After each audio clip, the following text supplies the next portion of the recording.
Hey, what is up, guys? Welcome back to the Mobile Suit Garrison. Today I'm going to be doing a deck profile over the deck that I have been using lately for the past couple of months or so. It is a purple-white deck. It is not a competitive deck. I want to be very clear about that. This is just my personal deck.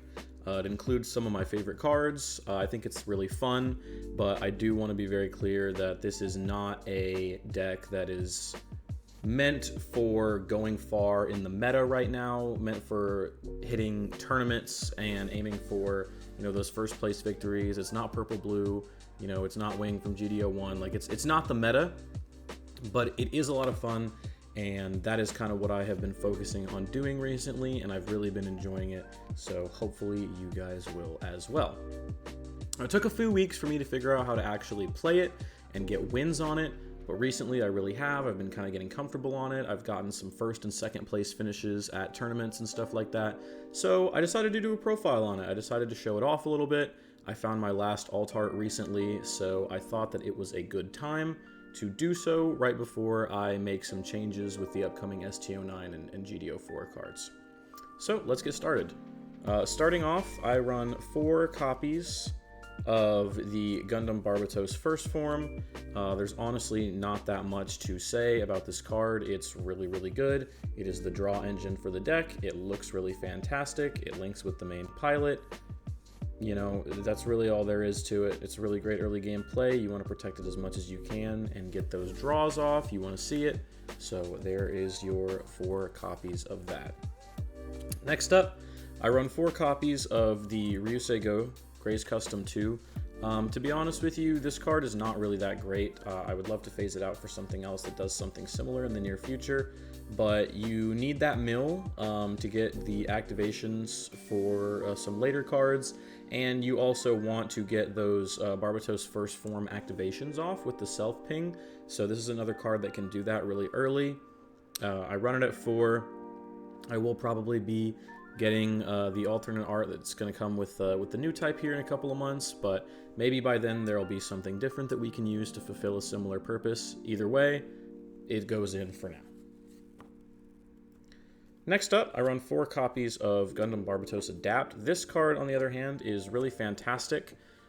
So good, in fact, that you were seeing a lot of people call for it to get hit by the recent ban list. I don't think that that would have been a good decision.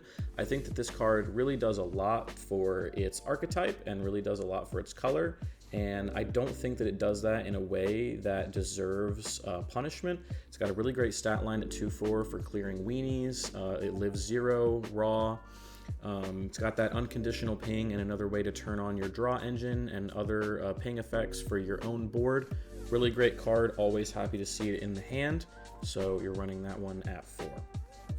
Next up, 4 copies of Gundam Gusion Rebake.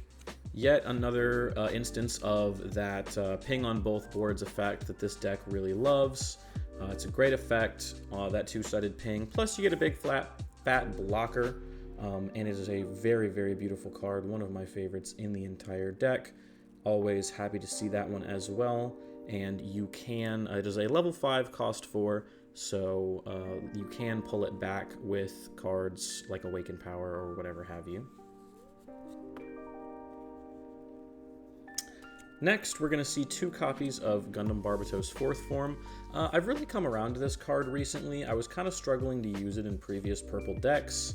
But the suppression is really, really great as kind of a bit of a comeback mechanic. It can be a really major kind of winning play into a lot of your matchups. Getting it off feels really amazing, and so you have those kind of 2 that you can hope to see in the right situations, and I really have been enjoying that card recently. Definitely going to stick around. Next up after that for our next 2 of is Gundam Gusion Rebake Full City. I'm going to be honest with you, this card is not fantastic.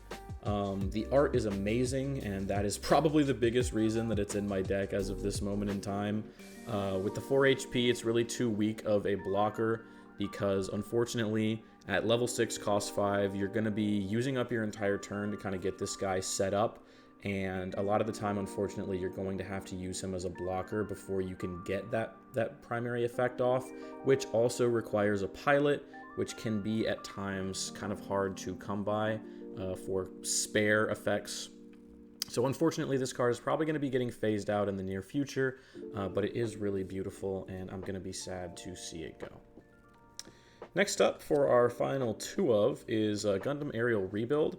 This is kind of one of the major focuses of the deck.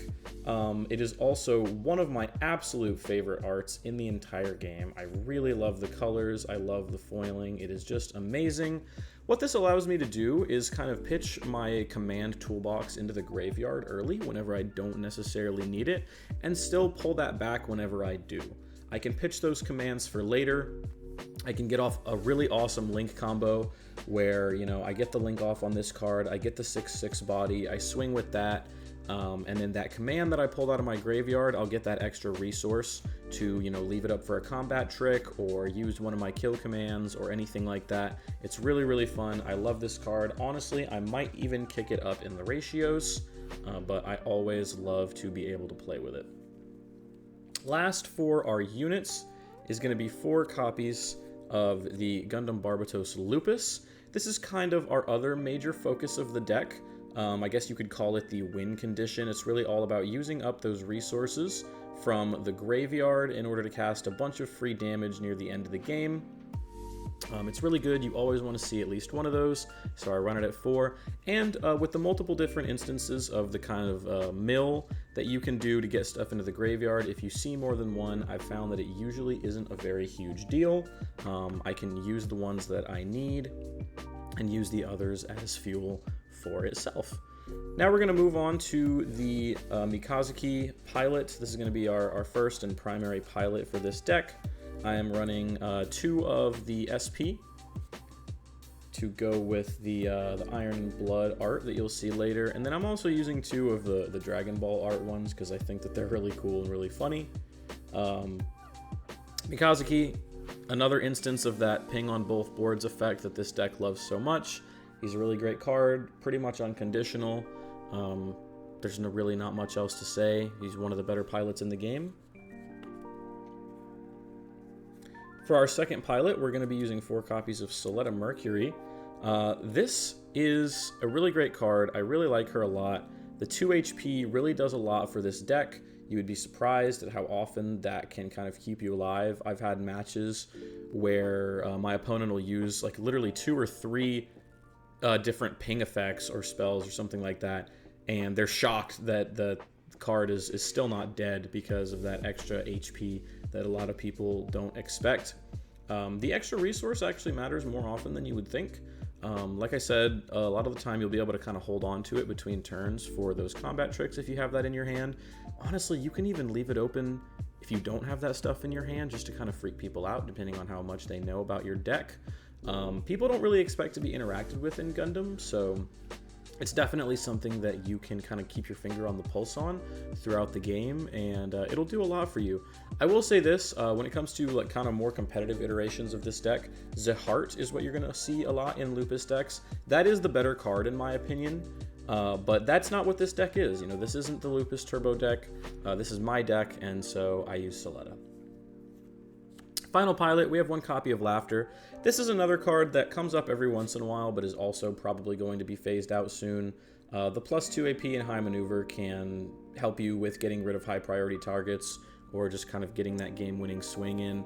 But overall, it doesn't really come up all that much, and there's not really a lot of space in the deck sometimes, so she will probably be losing her slot, unfortunately, but it is what it is in that regard. For our bases, we run 4 Isaribis. The +2 AP can really kind of swing some boards in your favor. I know a lot of people are running like Hotarubi or Frieden or kind of the other milling bases. I don't do that. Sometimes there are times in which I wish I had a little bit more mill, a little bit more options for getting cards into my graveyard, but the +2 AP off of Isaribi does a lot for your board, and it also kind of turns it into a pretty high priority target. You're going to see a lot of people that are kind of in a rush to get rid of that base, and you can definitely use that in your advantage. Next up, for the first of our commands, we're running 4 Overflowing Affection.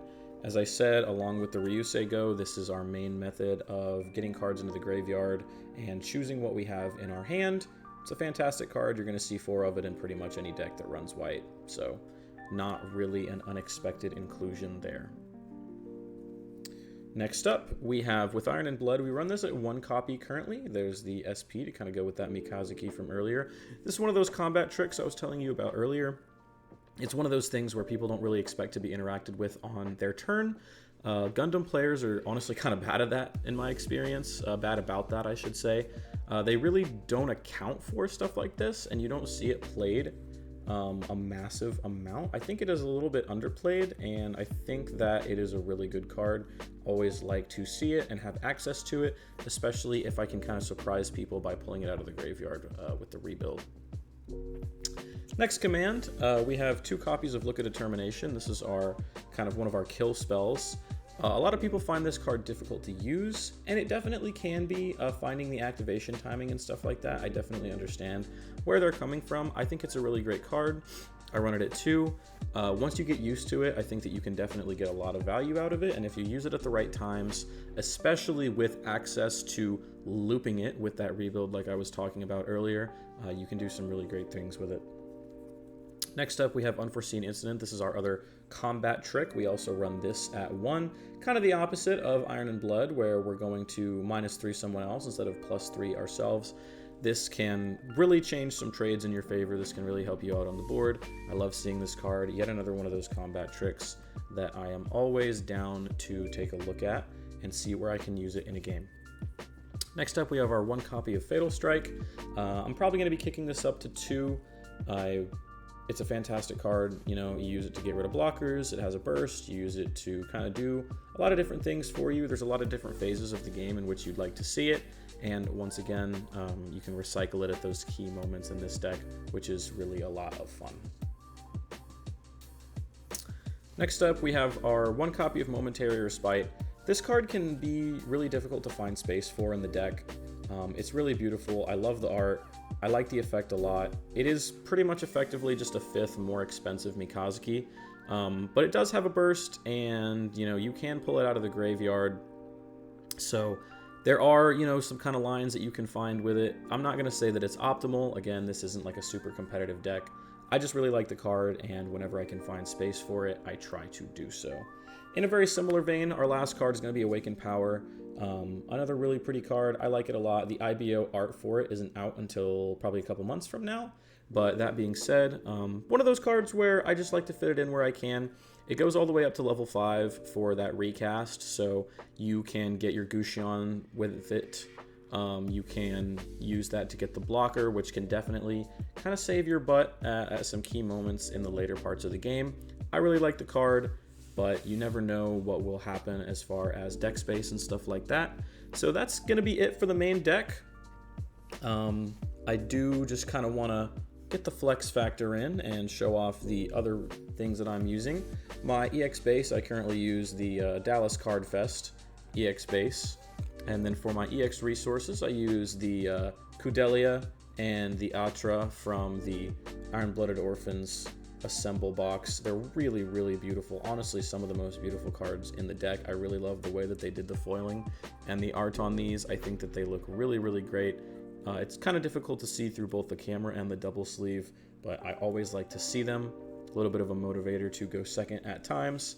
And then for my regular resources, I use the ones from the black box, from the premium accessory set. The foiling is really cool on those. I will definitely be replacing these with the IBO anniversary resources whenever I get those. But for the time being, I think they look really nice. That'll be it for the deck profile. I am really enjoying this deck. I'm going to be making some changes to it pretty soon, so I wanted to kind of show you guys what I have been playing, what I've been using, talk about where I've been finding successes with the deck. It's been a lot of fun, and I'm going to continue playing it for, honestly, as long as I can. I see myself playing this deck pretty much until it is, I don't know, rotated out or something like that, but I'm going to be iterating on it a lot. I'm going to be pulling new cards in and out. There's just kind of a sneak peek over here, some cards that I was able to pick up from the STO9 release event. But yeah, there's going to be some changes upcoming, but I wanted to show you guys what I've been playing with, what I've been winning with, for those who kind of play against me regularly. There it is. So thank you guys for watching. Thanks for checking out the video. I will see you guys in the next one. Peace.